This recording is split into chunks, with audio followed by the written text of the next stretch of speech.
Assalamualaikum warahmatullahi wabarakatuh. Kami dari kelompok 12 yang beranggotakan Erina Nursa Putri, Putri Sufiana, dan Nitya Nur Indah Sabila ingin mempresentasikan materi kami yang berjudul Globalisasi, Liberalisasi Perdagangan dan Faktor Produksi dengan dosen pengampu kami yaitu Ibu Irma Yuliani SMSI. Selamat menyaksikan dan silahkan disimak. Yang pertama ada liberalisasi perdagangan dan proteksi, yaitu adalah kebijakan mengurangi atau bahkan menghilangkan hambatan perdagangan, tarif maupun non-tarif dalam rangka meningkatkan kelancaran arus barang dan jasa. Sedangkan proteksi adalah upaya pemerintah mengadakan perlindungan pada industri-industri domestik terhadap masuknya barang impor dalam jangka waktu tertentu.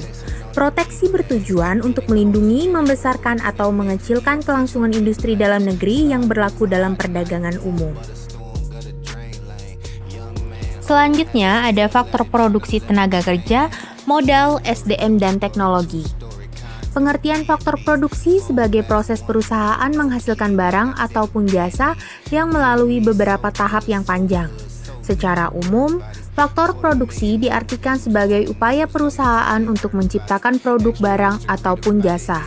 Sementara ada banyak sekali faktor yang mempengaruhinya. Yang pertama, ada faktor tenaga kerja. Tenaga kerja berperan sebagai pengolah produk dan juga dalam pengoperasian alat-alat produksi. Bahkan, ketika proses produksi modern telah dibantu oleh kecerdasan buatan, sekalipun sumber daya manusia tetap dibutuhkan. Yang kedua ada faktor modal. Modal merupakan salah satu faktor produksi yang digunakan dalam melakukan proses produksi. Produksi dapat ditingkatkan dengan menggunakan modal yang cukup dan efisien. Dalam proses produksi tidak ada perbedaan dalam menggunakan modal, baik modal sendiri dan modal pinjaman, yang masing-masing berperan langsung dalam proses produksi.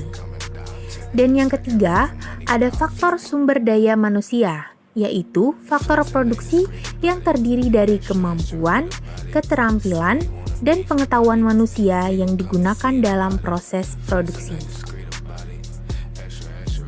Selanjutnya ada juga faktor teknologi. Teknologi merupakan pengetahuan terhadap penggunaan alat dan bagaimana alat tersebut mempengaruhi kemampuan untuk mengontrol dan beradaptasi dengan lingkungan alamnya. Teknologi juga dapat diartikan benda-benda yang berguna bagi manusia, seperti mesin, tetapi dapat juga mencakup hal yang lebih luas, termasuk sistem, metode organisasi, dan teknik. Teknologi merupakan proses transformasi dari input dengan menggunakan teknik dan peralatan produksi tertentu sehingga diperoleh output yang lebih efektif dan efisien. Dalam konteks ekonomi, faktor-faktor produksi ini saling berinteraksi dan saling mempengaruhi satu sama lain untuk menghasilkan barang atau jasa dengan efisien dan efektif. Selanjutnya ada perpindahan faktor produksi antar dua negara.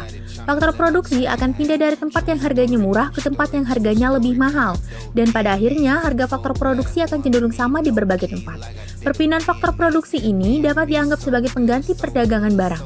Migrasi antar negara tidak hanya dipengaruhi oleh faktor ekonomi saja, tetapi juga oleh faktor non-ekonomi seperti agama, ras, dan politik. Dalam faktor ekonomi, biasanya migrasi didasarkan pada perhitungan pendapatan dan biaya, harapan untuk memperoleh pendapatan yang lebih tinggi dan standar hidup yang lebih baik. Selanjutnya yaitu globalisasi ekonomi, pasar bebas, dan blok perdagangan. Globalisasi ekonomi juga dapat diartikan sebagai suatu proses yang terjadi pada saat masuknya ilmu ekonomi ke dalam sebuah negara, di mana ilmu ekonomi ini mencangkup mengenai proses produksi, distribusi, dan juga konsumsi. Saat proses masuknya ilmu ekonomi ini ke ruang lingkup dunia, tidak ada lagi batasan atau hambatan dalam suatu negara atau wilayah. Dengan alasan bahwasannya globalisasi ini memang hanya memandang dunia sebagai suatu kesatuan. Dan blok perdagangan atau trade block adalah sekelompok negara yang bergabung bersama melalui perjanjian perdagangan.